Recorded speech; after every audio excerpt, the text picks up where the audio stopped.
কুত্তার জাত মহিলা আওয়ামী লীগের সভানেত্রী, কেন্দ্রীয় আওয়ামী লীগের মহিলা সম্পাদিকা, আওয়ামী লীগের সাধারণ সম্পাদক, বর্তমান এলজিআরডি মন্ত্রী জিল্লুর রহমানের স্ত্রী আইবি রহমান 1992 সালে বঙ্গবন্ধু কন্যা জননেত্রী শেখ হাসিনাকে জৈনিক মহিলার নাম উল্লেখ করে বলেন, নেত্রী, ওর নামে অনেক স্ক্যান্ডেল আছে।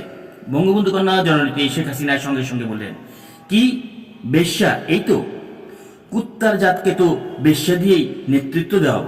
আওয়ামী লীগ সভানেত্রী জননেত্রী বঙ্গবন্ধু কন্যা শেখ হাসিনার মুখে এই কথা শোনার পর আইবি রহমান থ হয়ে যান আর একটি কথাও না বাড়িয়ে বিদায় নেন।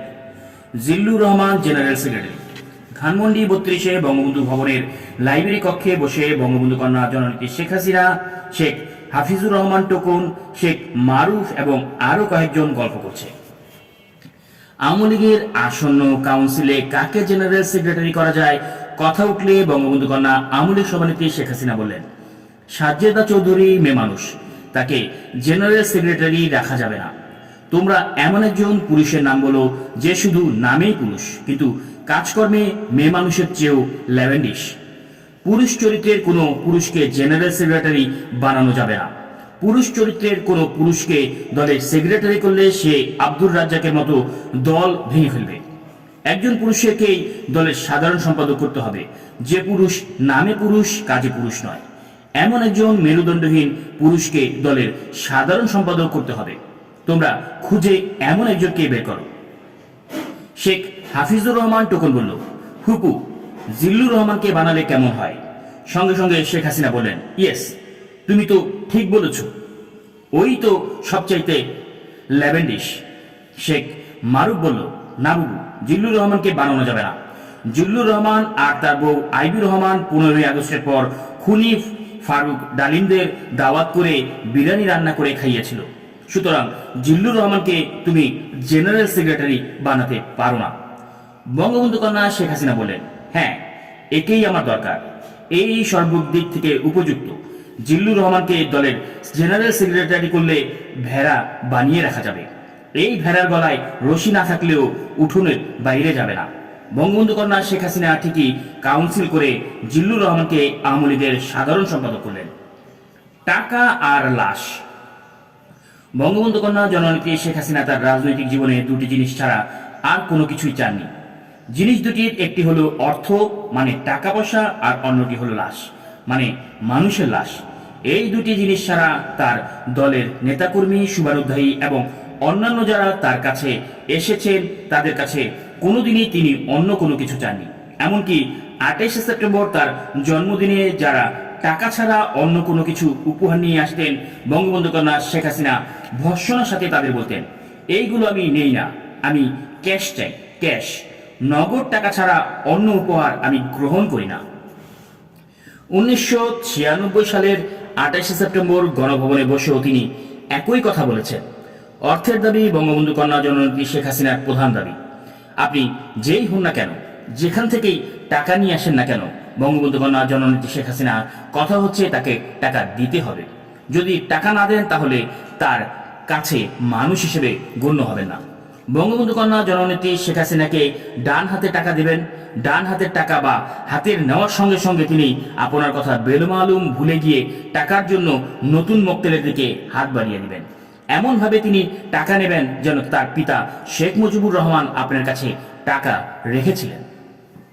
তিনি শেখ হাসিনার পিতার উত্তরাধিকার হিসেবে পিতার টাকাই আপনার কাছ থেকে নিচ্ছেন। টাকা চাই, টাকা চাই, টাকা দিতেই হবে।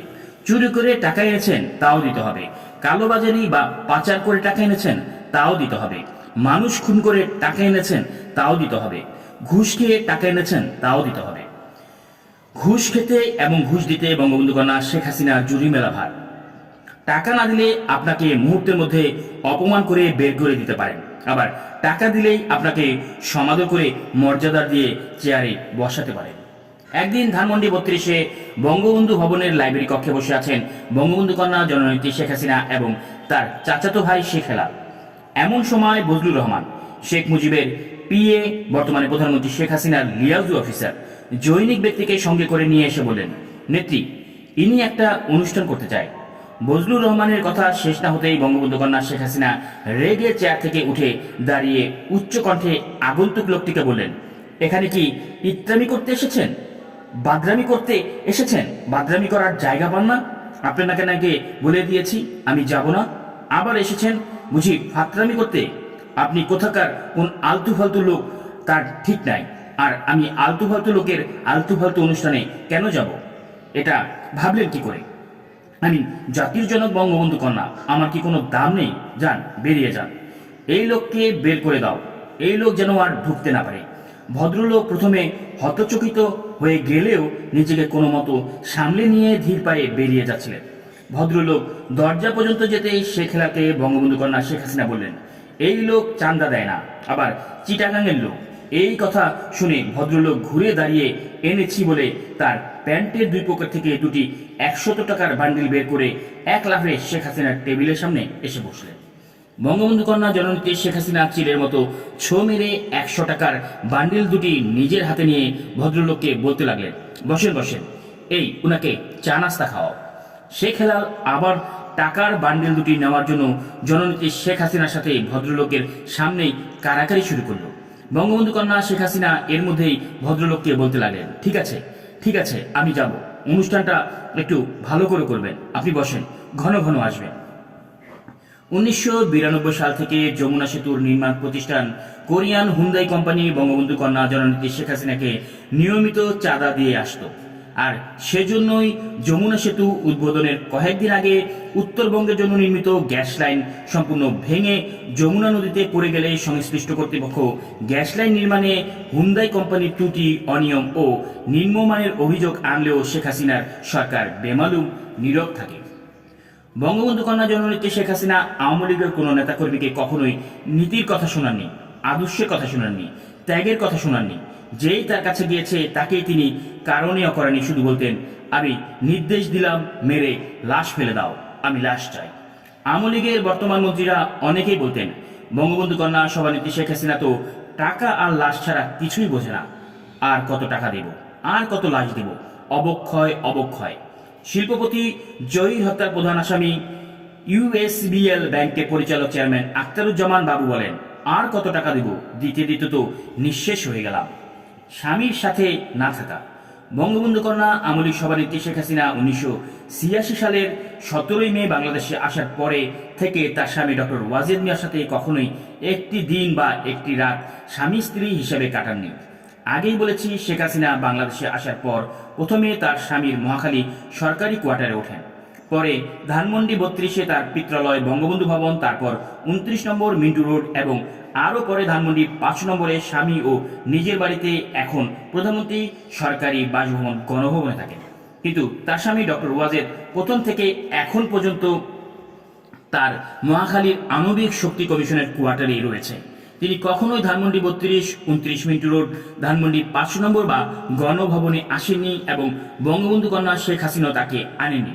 শুধু তাই নয়, বঙ্গবন্ধু কন্যা শেখ হাসিনা যখন তার স্বামী মহাখালী কোয়ার্টারে থাকতেন তখন ডক্টর ওয়াজেদ থাকতেন ওই কোয়ার্টারের ভিতরে রেস্ট হাউসে। দুজনের সাথে রাত দিন দেখা সাক্ষাৎ তো দূরের কথা, মুখোমুখিও হতেন না।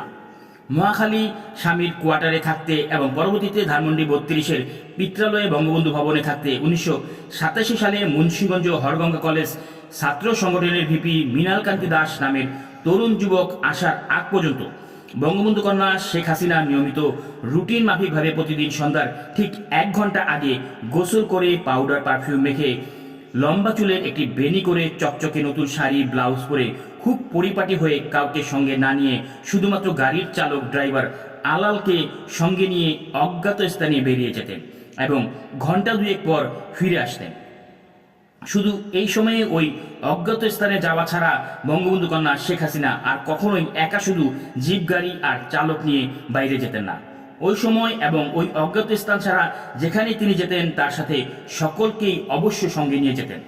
1987 সালে মুন্সিগঞ্জ হরগঙ্গা কলেজ ছাত্র সংসদের ভিপি তরুণ যুব মৃণাল কান্তি দাসের সাথে বঙ্গবন্ধু কন্যা শেখ হাসিনার পরিচয় হয় এবং পরিচয়ের পর থেকেই মৃণাল কান্তি দাস ধানমন্ডি 32 নম্বরে বঙ্গবন্ধু ভবনে দিবারাত্রি সার্বক্ষণিকভাবে থাকতে শুরু করল। বঙ্গবন্ধু কন্যা শেখ হাসিনা তখন ওই বাড়িতেই থাকেন।